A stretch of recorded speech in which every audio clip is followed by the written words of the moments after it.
வணக்கம். விரிந்த பார்வையின் இன்றைய காலை நேர செய்திச் சுருக்கம் வாசிப்பவர் சூர்யா தேவி.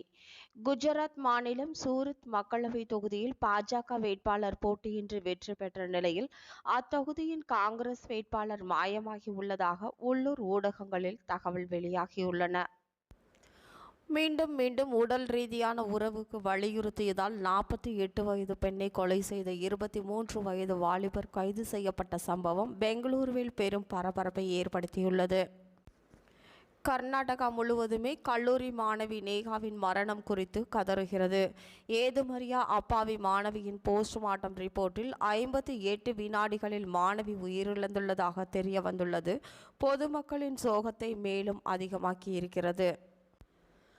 அதிமுக பொதுச் செயலாளர் எடப்பாடி பழனிசாமி சென்னை மற்றும் புறநகர் மாவட்ட செயலாளர்களுக்கு அழைப்பு விடுத்துள்ளார்.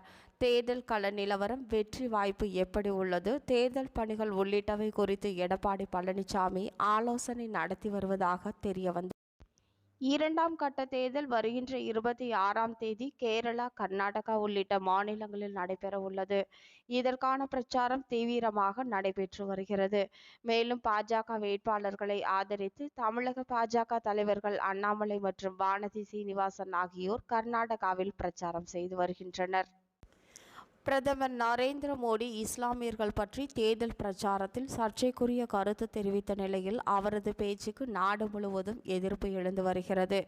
காங்கிரஸ், திமுக உள்ளிட்ட கட்சிகள் அவரது பேச்சுக்கு கண்டனம் தெரிவித்த நிலையில் அதிமுக பொதுச் செயலாளரும் எதிர்க்கட்சி தலைவருமான எடப்பாடி பழனிசாமி இது குறித்து ஒரு அறிக்கையை வெளியிட்டுள்ளார்.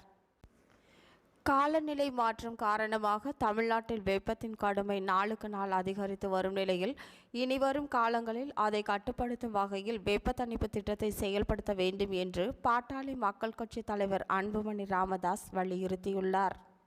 இத்துடன் இன்றைய செய்திச் சுருக்கம்